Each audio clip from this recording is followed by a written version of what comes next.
Bom dia, Marcel, tudo Bom bem? dia! Bom dia, Tatiana. Como vai? Tudo bem? Tudo jóia, e você? Tudo jóia. Tá me Prazer estar ouvindo falando com bem? você. Estou ouvindo Prazer é bem. nosso. Deixa eu ver se eu não coloco fone de Perfeito. ouvido.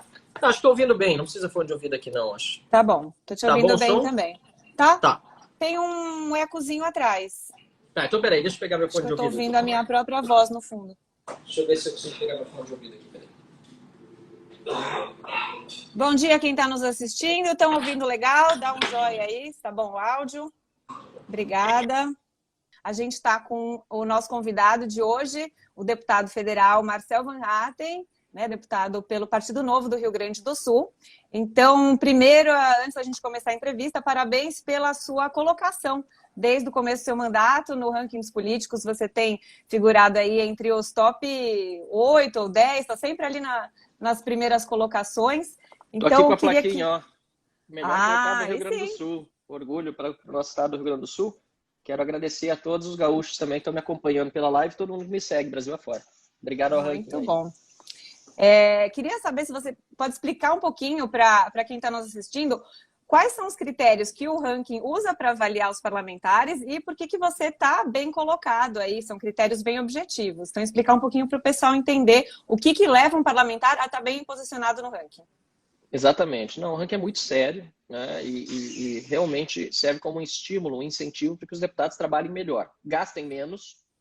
Então, os nossos gastos aqui nos gabinetes são calculados, né, pelo ranking dos políticos, na verdade estão dispostos no site da Câmara dos Deputados. No nosso caso aqui, os parlamentares do Novo todos já têm compromisso com redução de gastos e no meu gabinete a gente não usa mais do que 20% do que aquilo que a gente tem direito dentro da cota parlamentar de uso, né? Seja para passagens, para aluguel de escritório, na base, etc. Aliás, inclusive nós fechamos o nosso no meio da pandemia porque não fazia sentido, né? Quando não estávamos recebendo visitas durante o ano passado. Agora a gente está cogitando, vamos ver, né, voltando à normalidade, se a gente retorna a ter um escritório no Rio Grande do Sul, mas ainda não é uma prioridade.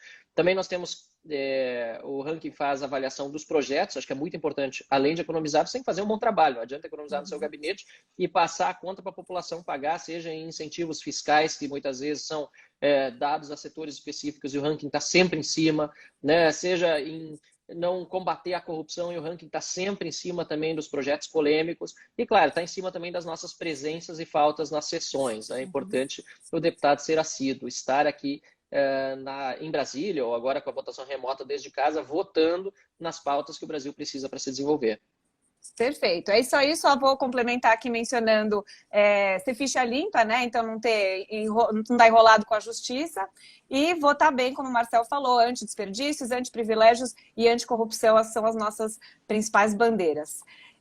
Então agora vamos falar aqui de um tema que é muito importante. Ficha limpa é tão normal que eu até esqueci de mencionar. Para mim, honestidade Parece deveria óbvio, ser né? óbvio, exato, para participar da política, mas foi bem lembrado.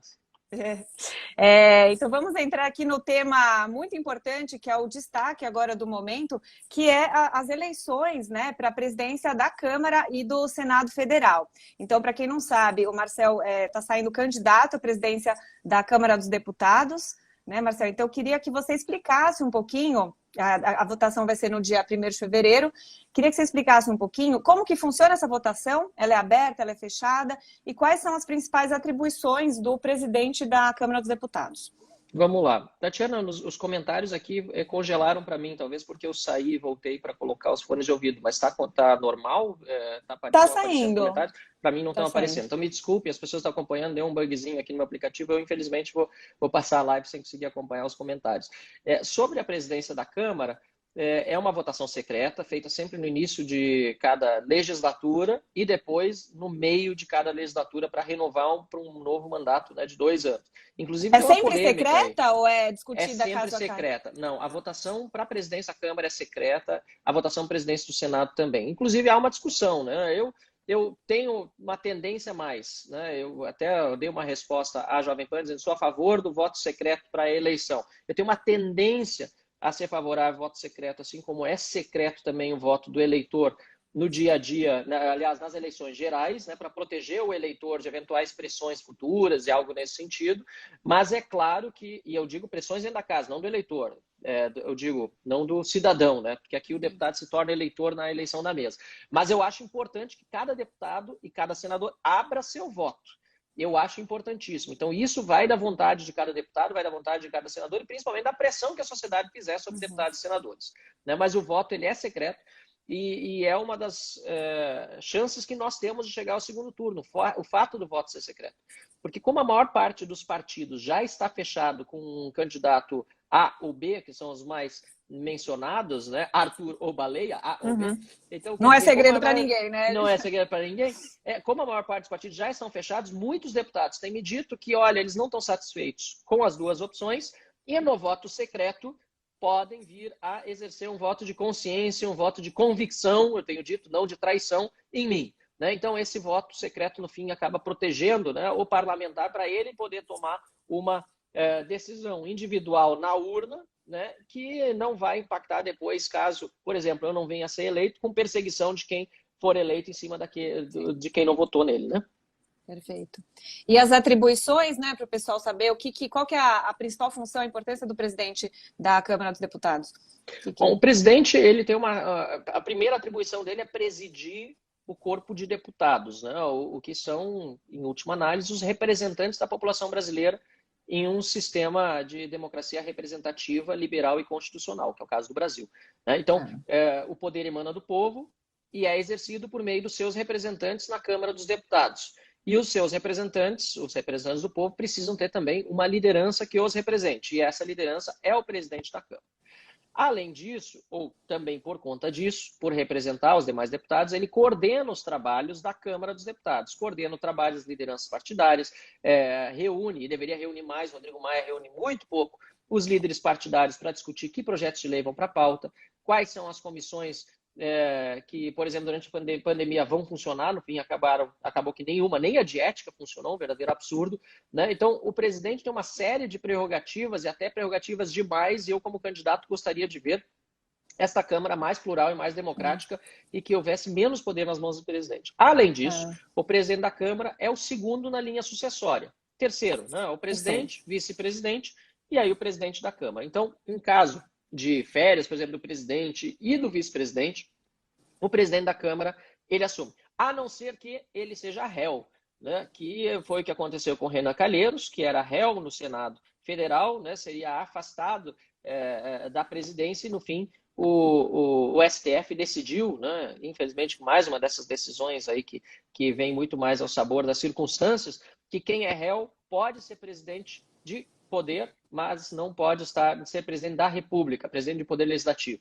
O caso do Arthur Lira, portanto, até preocupa. Que absurdo, né? Não deveria ser.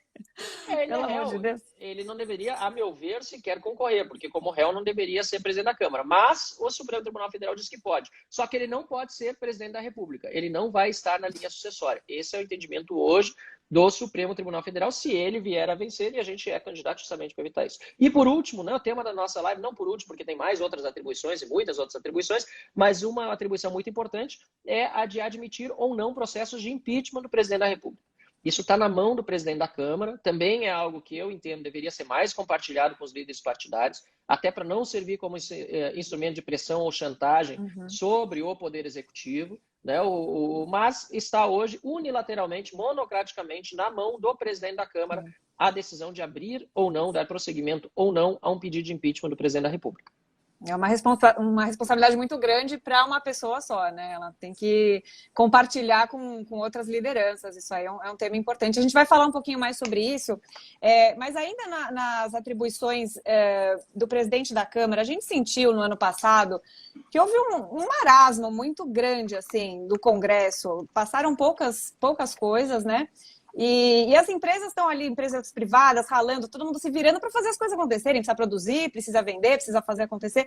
E no Congresso parece que parou, né? Passou o auxílio emergencial e as reformas, que são super importantes, não andaram, não foram nem encaminhadas. Então, o que aconteceu? Por que o negócio não anda lá? É o Rodrigo Maia que não está pautando? O que acontece?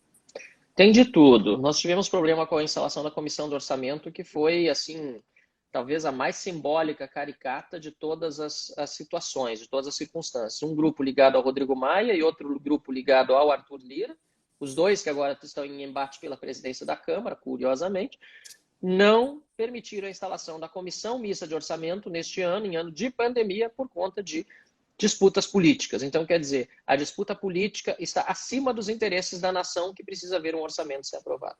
Isso é lamentável. E essa disputa pela presidência da Câmara também acabou prejudicando uma série de outras tramitações, como a da reforma tributária, que o Rodrigo Maia vinha prometendo que seria votada até o final do seu mandato, não vai cumprir. Dia 1º de fevereiro acaba o seu mandato. Lamentavelmente, a reforma tributária que deveria ser aprovada não vai ser aprovada. Foi uma mini reforma também, né? Não dá nem para chamar muito de reforma. Uma mini reforma. Tequinho da reforma.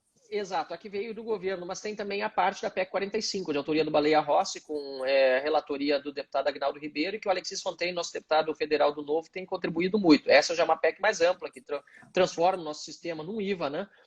Então, quer dizer, imposto de valor agregado, existia a possibilidade disso acontecer, mas não houve. E no combate à corrupção, o fim da prisão em segunda instância, que era para ter sido também pautar nesse ano, outro compromisso de Rodrigo Maia descumprido.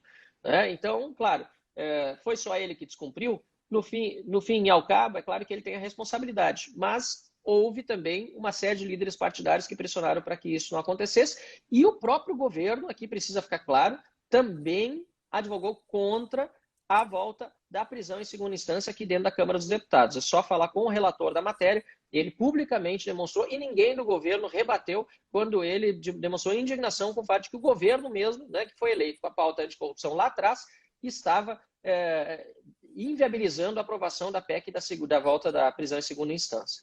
Né? Então, isso tudo nos preocupa. E, claro, mais um fator decisivo foi a falta de interesse do governo em enviar determinadas pautas. Porque é muito fácil botar a culpa no parlamento, mas é importante também saber que, por exemplo, a privatização dos Correios nunca saiu do Palácio do Planalto. Continua parado na Secretaria de Assuntos Jurídicos. Já deveria ter sido encaminhado para a Câmara dos Deputados e não o foi. A reforma administrativa só foi depois que Salim Matar e Paulo Webel saíram do governo e deu uma enorme de uma repercussão. Sim. E aí o governo, como resposta, acabou encaminhando uma reforma que já estava apresentada para nós. Quando eu era líder partidário, eu vi a apresentação do Paulo Webel fazia quase um ano. No final de 2019 já tinha sido apresentado. Então tudo isso atrasou e agora a gente está tendo que recuperar o tempo perdido, e por isso que eu digo, olhem para os currículos e o que já fizeram os candidatos hoje à presidência da Câmara quando deputados no plenário. Arthur Lira, Baleia Rossi, os dois são oriundos, um do PP, um do MDB, partidos do centro, que acabaram segurando muitas das reformas. Votaram a favor da Previdência, mas seguraram a tramitação durante um período em que ela estava em discussão. Nem vou entrar no tema do combate à corrupção, porque tiveram muitos votos dos dois também contrários aos interesses dos brasileiros, tanto na lei de abuso de autoridade, juiz de garantias e assim por diante. Olhem para o currículo e realizações. Eu estou tranquilo em dizer que eu vou pautar aquilo que eu já tenho votado e defendido favoravelmente antes de chegar a ser candidato. E as pessoas que são favoráveis à sua candidatura como presidente da Câmara, o que elas podem fazer para contribuir? Tem como pressionar? Você acha que os deputados escutam seus eleitores? Falar, eu quero que vote naquele cara ou naquele cara? Com certeza. Aliás, eu abri o computador aqui do lado, porque eu gosto de ver os comentários. Eu tinha dito que tinha travado no meu celular, mas agora estou acompanhando aqui pelo meu computador os comentários. Então, é bom a gente estar em contato com vocês que estão acompanhando essa live, tanto pelo perfil do Ranking dos Políticos no Instagram, como também pelo meu, já que está compartilhado na minha página. É importante que nós estejamos em contato para fortalecer essa campanha nas redes sociais. É fundamental a conversa com os demais colegas deputados federais. Você pedir voto para os outros deputados federais, para o deputado da sua região, do seu estado, mesmo de fora do seu estado, que vote Marcel Van Hatten para presidente da Câmara. Esse é o nosso maior trunfo, né? O apoio popular, o apoio da sociedade. Porque eu tenho, assim, plena convicção que se a sociedade votasse para presidente da Câmara, a gente estaria muito bem pontuado nas pesquisas. Agora, as pesquisas baseadas em apoios de partidos, é claro que vão dar a preferência para aqueles que têm mais partidos nos seus blocos. Não é o nosso caso. O Novo está lançando, independentemente, só o nosso partido, a minha candidatura. Agora eu dependo do apoio de quem é cidadão brasileiro, indignado com a política e que entende que essa é uma eleição de 2 turnos, Tatiana. Acho que é importante a gente explicar isso. Essa eleição, ela não é uma eleição que se resolve no primeiro turno. Ela tem 2 turnos e no primeiro turno se vota na melhor opção. essa história de apostar no menos pior sempre dá no que dá. A gente vê nas eleições Brasil afora o que acontece quando a gente deixa já para tentar resolver no primeiro turno, que pode ficar para o segundo. No segundo, sim. Aí se escolhe, entra aquela alternativa que a gente acha que é a menos pior. Mas no primeiro, peça para o seu deputado, para o deputado da sua cidade, da sua região, do seu estado ou de fora, para votar na melhor opção. E a gente entende, humildemente, que é a melhor opção para a Câmara dos Deputados. Sim. Isso já responde um pouco das críticas que a gente tem visto, inclusive dentro do teu partido, de pessoas que alegam que a sua candidatura pode, de certa forma, enfraquecer o segundo, que seria o menos pior, né? Então, assim, tem o pior, tem o menos pior, e você, chegando como uma candidatura independente, pode enfraquecer essa segunda opção. Então, você já responde, né? Já respondeu um pouco que tem 2 turnos justamente para isso, né, Marcel? Acho que dentro do Novo, assim, são raras essas posições. Até porque no Novo a gente diz que mais importante, existe, claro, mas mais importante do que dar certo é fazer o certo, sempre. Isso a gente fala no Novo, e a postura assim, da imensa maioria dos filiados é de apoio a essa candidatura. Quem diverge realmente, a meu ver, né, buscando escolher já no primeiro turno menos pior, está também divergindo no fundo em relação àquilo mesmo que se comprometeu quando se filiou a um partido como o Novo, que sempre busca pequeno, o melhor. Né? É pequeno e vai crescer pequeno. por isso. Se a gente não apostar na consistência, na coerência, na independência, a gente não cresce. Então, o Novo já cresceu bastante nas últimas eleições. Nós temos agora vereadores espalhados em várias cidades do Brasil, elegemos o primeiro prefeito, temos o primeiro governador.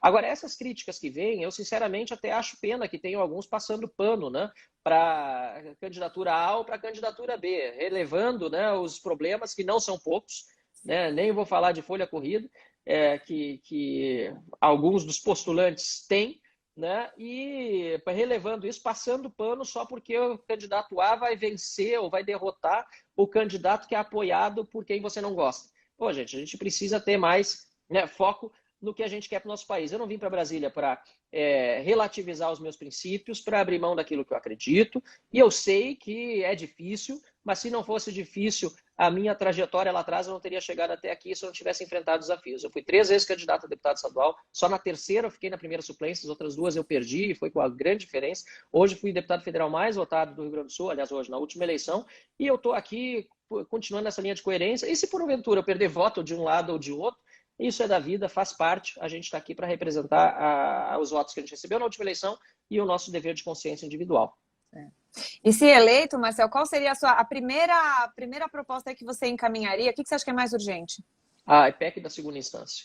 Primeira coisa. É claro que tem uma comissão especial trabalhando em cima dela, então ela precisa ainda ser encaminhada para o plenário. Eu não teria como pautá-la imediatamente, né, porque ela precisa ser aprovada na comissão especial da segunda instância. É importante a gente ter isso em mente, né? Mas o foro privilegiado está pronto para ser pautado. Fim do foro. Também é algo que tenho como compromisso colocar isso na pauta anticorrupção. Já na pauta econômica, a reforma tributária está com o relatório pronto também. E ainda não apresentado, mas pode ser apresentado imediatamente no início dos trabalhos aqui da Câmara. E a da Câmara, não a do governo, não que o governo federal enviou. A da Câmara, mas ela pode incluir a do governo, se for o caso. É possível também fazer uma emenda incluindo a do governo. A essas alturas, acho que é importante fazer um projeto só e o mais rapidamente possível, né? Desde que, ou um projeto, talvez uma coisa que pouco tem se debatido também, na parte mais técnica, é que a PEC da reforma tributária poderia ser dividida entre uma PEC e um projeto de lei ordinária, porque tem muitas coisas que não precisariam estar na Constituição. Nós já falhamos na reforma da Previdência em não desconstitucionalizar muitos temas. Nós precisamos desconstitucionalizar muitos temas na reforma tributária também. Aliás, não tem cabimento a maior parte dos assuntos tributários estarem numa Constituição que depois depende de 308 votos em 2 turnos, em 2 casas, para ser alterada. A gente acaba perdendo muito tempo com discussões que poderiam ser resolvidas na base da legislação ordinária. Tá bom. Agora, Marcel, vamos entrar num outro tema aí, que também é um tema que andou... bem quente, bem polêmico, que é o assunto do impeachment do presidente Bolsonaro, né? Então, é um assunto que tem surgido, tem movimentos da sociedade que são a favor do impeachment, tem pessoas que são contra. O MBL, a gente entrevistou ontem o Kim Kataguiri, ele é assumidamente, né, a favor do impeachment, inclusive está protagonizando o movimento aí. E eles alegam que existe crime, né, de responsabilidade, e você alegou recentemente que não houve, né, não há base legal, e impeachment sem crime de responsabilidade bagunça na democracia. Tumulto na democracia. Tumulto na na democracia. Aliás, tumulto. gerou tumulto também a minha declaração. A sua declaração que é óbvia, na verdade. Mas é um tema polêmico, não tem como não levar tumulto. Então, eu queria que você explicasse um pouquinho a sua visão sobre isso, aproveitar a oportunidade, né, para a gente poder ouvir os dois lados. Aliás, antes de explicar, eu quero explicar assim, para os seguidores aqui do Ranking, o objetivo aqui é sempre ouvir todos os lados, ouvir todas as opiniões. Então, às vezes, a gente vê nos comentários aí, o Ranking convidou o fulano, vou parar de seguir em 3, 2, 1, aí convidou o outro, agora eu vou parar de seguir. Então, assim, vamos ouvir opiniões, não machuca, né? Aliás, é muito saudável. Então, aqui é um espaço justamente para isso. Aqui é rankings políticos, não é passar pano dos políticos. A gente quer ouvir todos os lados para que cada um possa gerar suas conclusões. Então, o Marcel aí tá aqui para expor a visão dele. Eu vi alguém aqui até comentando, abro mão de impeachment se Marcel foi presidente da Câmara, porque esse vai ser um ganho muito maior para a nação nesse momento. Eu acho que o mais importante realmente que a gente tem para os próximos dias agora é tratar de eleição para a presidência da Câmara. Tem gente que ainda não entendeu a importância que tem um presidente da Câmara. O presidente da Câmara, ele sinceramente, eu acho que ele tem mais poder e é mais importante para a nação do que o próprio presidente da República ou do que individualmente os ministros do Supremo Tribunal Federal ou até o próprio presidente do Supremo Tribunal Federal. Porque, repito aquilo que eu disse no início da live, é ele que representa a soberania popular representada nos deputados em uma democracia liberal e representativa como é a brasileira. Né? Dito isso, e reforçando que o importante é que a gente foque na eleição para a presidência da Câmara nesse momento, é óbvio que esse tema aí está candente hoje também do impeachment. Tem muita gente falando sobre isso e também está dividindo muito as pessoas. Né? Eu falei aquilo que é óbvio, né? Impeachment sem crime de responsabilidade é tumulto na democracia, porque a democracia ela é feita justamente para que a cada 4 anos haja eleição e que durante esse período, né, de forma competente ou incompetente, lamentavelmente, muitas vezes, aqueles que são eleitos possam fazer o seu trabalho. Pois bem, o presidente Bolsonaro não tem contribuído para pacificar a nossa nação. O presidente Bolsonaro, lamentavelmente, durante esse período de pandemia, tem muitas vezes contrariado, inclusive, os interesses dos brasileiros ao debochar da própria pandemia, que está deixando mais de 200 mil mortos nesse momento. Isso sem falar nas outras mortes que ocorreram por causa da debacle econômica, por causa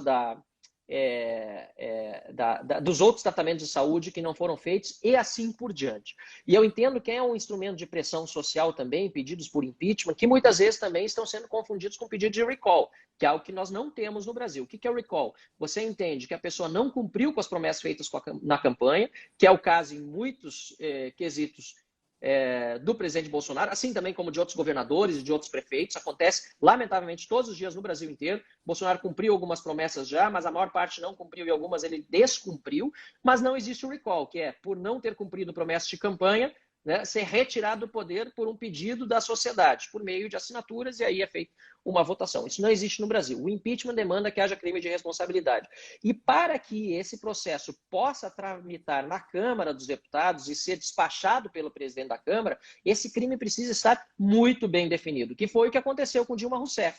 Lá atrás, quando ela sofreu o processo de impeachment, depois de 13 anos de poder do PT, é importante lembrar, foi depois de 13 anos de poder do PT, com uma série de escândalos, mensalão, petrolão e assim por diante, ela foi pega nas pedaladas, quando o TCU fez um relatório, né, demonstrando a gravidade do que ela tinha feito sem autorização do Congresso. Ela agrediu o parlamento. Aliás, quem deu golpe foi a Dilma no parlamento naquela ocasião. E o novo... Tem gente que alega que ela não teve crime, que faz um paralelo. Se isso que o Bolsonaro está fazendo não é crime, o que a Dilma fez também não é crime, mas tá muito claro aqui para você que são questões bem diferentes. São bem diferentes. E crime de responsabilidade é uma coisa, crime comum é outra coisa. Nós precisamos saber diferenciar também, para saber também que a lei do impeachment foi recepcionada pela Constituição em determinadas partes e outras não, porque ela é uma lei antiga, de 1950, a Constituição é de 88, assim por diante.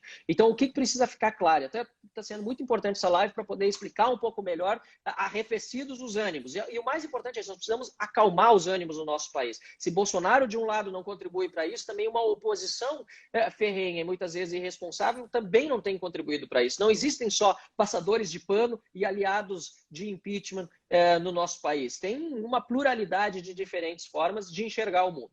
E um paralelo que eu estou gostando de traçar, porque eu estive nos Estados Unidos em janeiro do ano passado, no dia da votação no Senado do impeachment do ex-presidente agora, né, Donald Trump dos Estados Unidos, eu gosto de fazer esse paralelo, ele sofreu um processo de impeachment que não foi tão bem embasado e não teve tanta adesão sequer da sociedade, que acabou fortalecendo ele depois, quando no Senado ele venceu no Senado.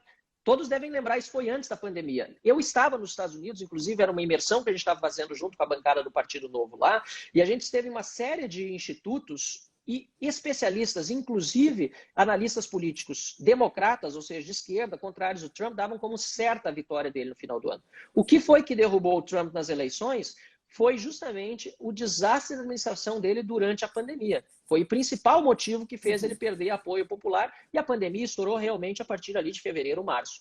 Né? Então, por isso que eu digo, o presidente tem essa responsabilidade, sim, da Câmara dos Deputados de despachar processo de impeachment. Se eu for presidente da Câmara, eu já deixo bem claro, não poderia ser diferente. Se houver crime de responsabilidade bem caracterizado, é dever meu, como presidente da Câmara, de dar prosseguimento a um pedido de impeachment. Entendo, porém, também que esse poder está muito concentrado nas mãos do presidente e precisa ser compartilhado com as demais lideranças partidárias e os demais membros do parlamento, e precisa, obviamente, ser feito com todo o rigor técnico que um assunto tão importante desse, que pode, mais uma vez, parar um país durante meses a fio, faltando 20 meses para as próximas eleições, precisa ser feito com toda a seriedade possível.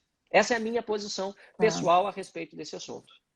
Agora, por exemplo, alguns fatos apontados, como o possível uso da BIM, né, para fins pessoais, que são questões graves, sérias, né? Bem lembrado, bem lembrado. Não, e tem várias questões graves. Bom, que continua a pergunta. Não, a questão esse é um dos exemplos, que é mais latente, merece pelo menos uma séria investigação para ver se houve esse crime, e aí seria uma responsabilidade talvez não levar adiante, caso seja comprovado. Porque tem a questão legal, né, de abertura de impeachment, e a questão política, de ver se tem apoio político lá na população e dentro do Congresso, né? O impeachment é jurídico e político sempre. É um instrumento jurídico e político sempre. E ele gera instabilidade institucional, mas obviamente que depois ele tem como fim gerar uma estabilização futura, né? E retirar uma pessoa que cometeu crime de responsabilidade do poder. Né? A questão da BIM que você lembrou é muito séria, é uma denúncia gravíssima. Nós do Partido Novo fizemos requerimentos de informação, esse é o nosso papel de fiscalizador, que já foi respondido, fizemos novos requerimentos para poder ter todos os elementos necessários, se comprovadamente estiver que houve uso da BIM para fins pessoais, para tomar as providências cabíveis como deputados federais. Esse é o nosso papel. A gente precisa, e por isso a gente preza tanto pela independência, a gente precisa estar em cima disso. Isso vale para o presidente da República, e isso vale também para os outros poderes. Né? Porque tem muitas pessoas, tenho visto muitas pessoas falando também impeachment do presidente da República, mas que não atentaram também para uma série de coisas que aconteceram, por exemplo, na Câmara dos Deputados. Rodrigo Maia, quando não pautou, quando não permitiu que nós incluíssemos o ranking dos políticos, aliás, foi muito legal e correto com a gente, porque divulgou muito isso, não permitiu que a gente incluísse na PEC do orçamento de guerra o dinheiro do fundo eleitoral para a pandemia. Lembra disso? Nós tínhamos incluído uma emenda e ele inadmitiu, ao arrepio do regimento interno, ao arrepio da Constituição. E ninguém praticamente falou nada sobre isso, o ranking falou. Poucos falaram. Né? É algo que, sinceramente, eu não consigo entender como as pessoas assistem passivamente a isso. Ou o presidente do Senado Federal, Davi Alcolumbre, também, mandando verbas para todos os estados por meio do orçamento, né, pautando projetos de PLNs aqui no Senado, no Congresso Nacional, perdão, que não tem o respaldo legal. E depois o Supremo Tribunal Federal. Nós tivemos uma indicação aí horrível do presidente da República, fiz abaixo-assinado contra a indicação do ministro Cássio Nunes Marques. Também tem uma série de ministros com evidências claras de que há problemas nas suas atuações, seja antes de chegar ao Supremo Tribunal Federal ou durante o exercício, inquérito de fake news e etc. E eu não tenho visto muita indignação contra isso, como eu tenho visto a correta indignação também contra outros atos do presidente da República, que também precisa estar sob o escrutínio da população. Então, todos os poderes precisam estar sob o escrutínio da população, e o presidente da República, lamentavelmente, Agora ele está meio quieto nos últimos dias, né? É sempre assim, né? A gente vê que agora está meio quieto, mas até poucos dias atrás, de novo, não vinha contribuindo para uma pacificação nacional durante uma pandemia, que é isso que a gente precisa nesse momento. Sim. Acho que pelo que você está falando, precisa ter um impeachment em massa aí em Brasília. Pichar muita Olha, gente. Tati, eu vou te dizer, a gente chega aqui e a gente quer, obviamente, mudar o Brasil e a gente faz tudo da forma correta. E por isso a gente está nas primeiras posições do ranking dos políticos e a gente agradece pelo reconhecimento. Mas a gente também vê tanta coisa que não deveria ser e se sente tão impotente, tem tanta coisa para mudar no longo prazo, que pelo menos a gente fica satisfeito de estar caminhando na direção correta. Eu acho que isso que importa, né? Trabalho como o de vocês, as pessoas estão nos acompanhando aqui, dando pressão. À medida que as coisas forem ficando mais transparentes, ficando mais claras e estão ficando, nós vamos mudando as coisas. Não dá para mudar tudo da noite para o dia e rupturas institucionais nunca dão certo. Revoluções sangrentas, etc. Ó, a Primavera Árabe, que era para ter dado em alguma coisa e no fim só substituiu uns ditadores por outros ditadores, né? A gente precisa atuar dentro das regras institucionais, dentro daquilo que nós temos como espaço de ação para mudar as regras do jogo participando dele. Não tem outro jeito. E a gente percebe, conversando com parlamentares, né, o ranking dos políticos premia no final do ano sempre os melhores, os 30 melhores deputados e senadores, e que há uma percepção, principalmente dos mais antigos, de que o nível está melhorando, né, gradualmente, mas pautas importantes para o Brasil têm mais chance de avançar hoje do que em alguns mandatos anteriores. Então é importante que as pessoas tenham ciência disso, de que a coisa vai aos poucos melhorando, que a gente precisa realmente regar as boas plantas dar oportunidade para pessoas boas, reconhecer o trabalho de bons parlamentares para que o nível geral vá melhorando, né, Marcel? Aliás, foi uma boa coisa que você falou agora sobre isso, sobre as pessoas, né, valorizarem, estar fazendo um bom trabalho. E aqui eu acho legal a gente focar no que nos une, no que temos de convergência, né? A discordância é natural na democracia. E houve nesses dias também, quem acompanhou pelas redes viu, né, determinados atritos na área daqueles que querem realmente um país melhor. Então, independentemente de quais são os métodos, como a gente quer um país que seja mais próspero, com menos corrupção, mais livre para o empreendedor, para a pessoa que está trabalhando, né?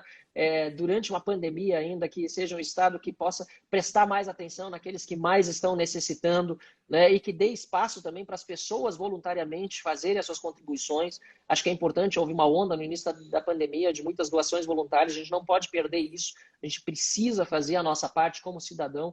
Quem está pelo bem, quem está pelo melhor do Brasil precisa estar unido. Há divergências? Claro que pode haver, isso é normal. Acho que a disputa precisa existir, a crítica é necessária para a gente crescer com ela. Que não pode haver ofensas, baixarias, essas coisas, entre aqueles que têm o mesmo propósito do Brasil. E eu acredito que nesse ponto a gente está amadurecendo muito a nossa democracia, inclusive com essa discussão agora que está sendo feita sobre impeachment do presidente. É isso aí. Eu vi comentário aqui, sai do muro, Marcel. Isso tem uma coisa que acho que você ouve todo mundo, né? O que seria isso? Tem que colocar uma camisa a favor do Bolsonaro, contra o Bolsonaro?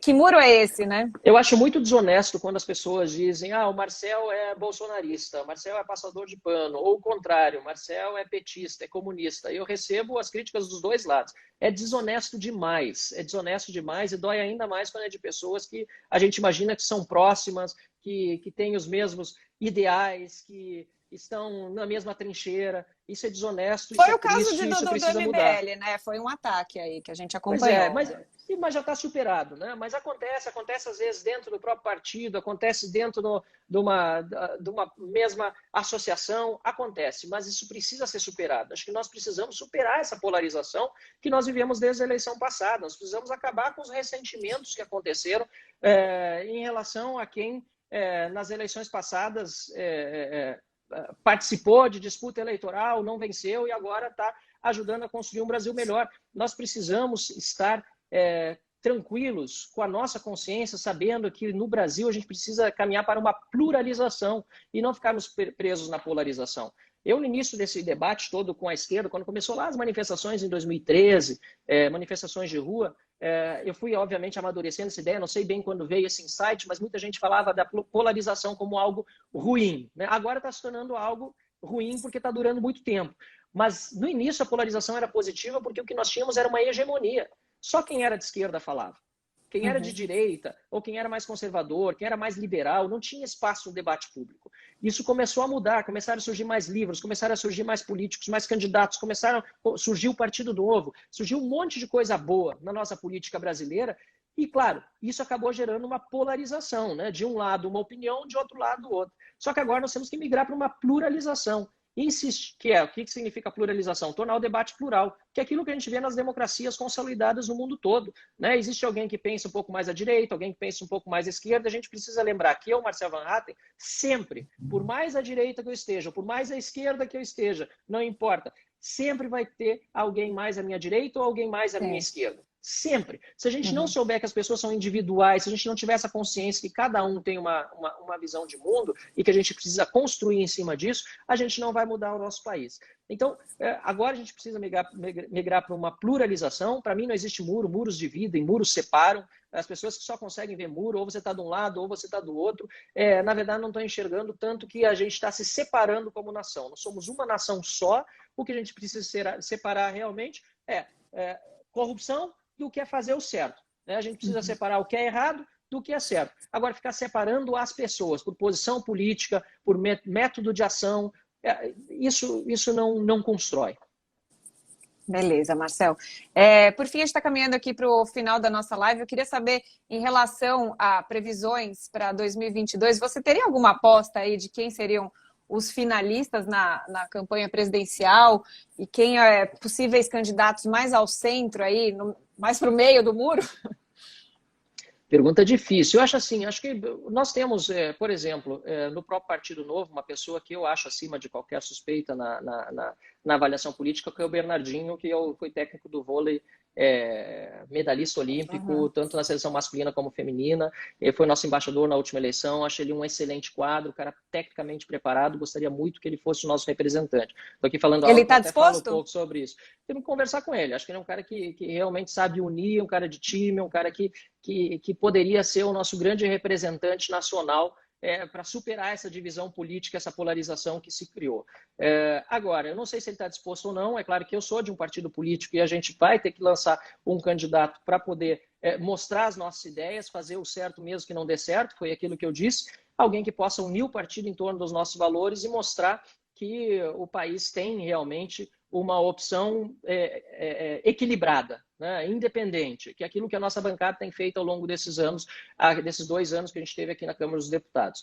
Agora, além da presidência da República, para mim, mais importante do que isso, e não que a presidência não seja a presidência, é importantíssimo, é a gente eleger mais deputados federais, porque a gente sabe que o pessoal está falando do Zema aqui também. O Zema é governador lá de Minas Gerais de novo, né? Mas o Zema pode ir à reeleição. Então, pessoal, eu acho que deixa o Zema continuar o bom trabalho lá em Minas Gerais, porque ele está indo muito bem, e eu estava defendendo bastante isso em alguns eventos até do Novo, que ele poderia ser opção. Quando eu cheguei em Minas e vi que os mineiros não iam liberar ele de jeito nenhum, eu desisti. Acho que é um cara muito bom para continuar trabalhando lá, até depois de ter pego o rabo de foguete, como a gente diz, né, do pessoal do PT e do PSDB que precederam ele. Mas mais importante do que a presidência da República é ter mais bons deputados aqui, porque a mudança de longo prazo que a gente quer depende de ter um parlamento melhor.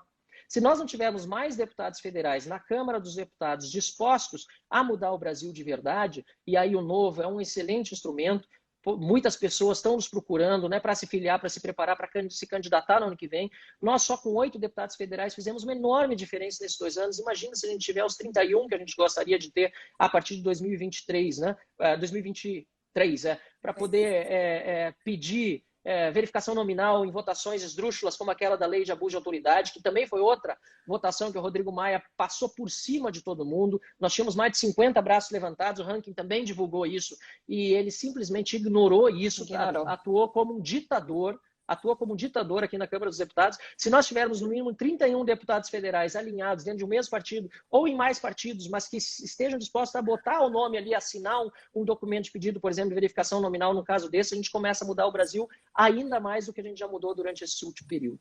Então, esse é o meu desejo para 2022, que mais pessoas, que nem vocês que estão acompanhando aqui, quem está aí muitas vezes indignado na internet, né, e não sabe como fazer, sai da indignação e parta para ação. Felícia é um partido político novo, está aí, é uma opção, eu faço questão de convidar a participar também, para você se candidatar no ano que vem e quem sabe está aqui comigo, se eu concorrer à reeleição e vencer, não sei ainda se vou, qual é o meu plano, ainda estou decidindo, mas estando aqui em Brasília também como agente do Novo, trabalhando para um Brasil melhor. Tá bom. Bom, a minha pergunta final era qual que é o seu plano para 2022, mas acho que você não decidiu ainda, né?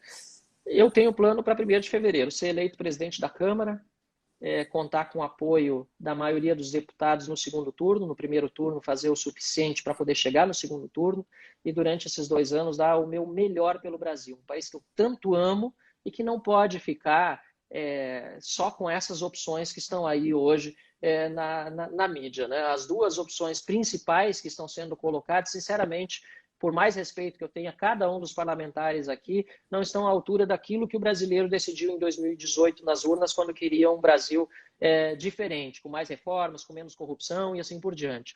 Então, eu acho que o Brasil merece mais, por isso que eu sou candidato a presidente da Câmara dos Deputados e meu único plano imediato agora é vencer essa eleição e por isso estou em campanha acirrada para chegar lá e eu agradeço muito, mas muito mesmo, de coração, pelo apoio de todos.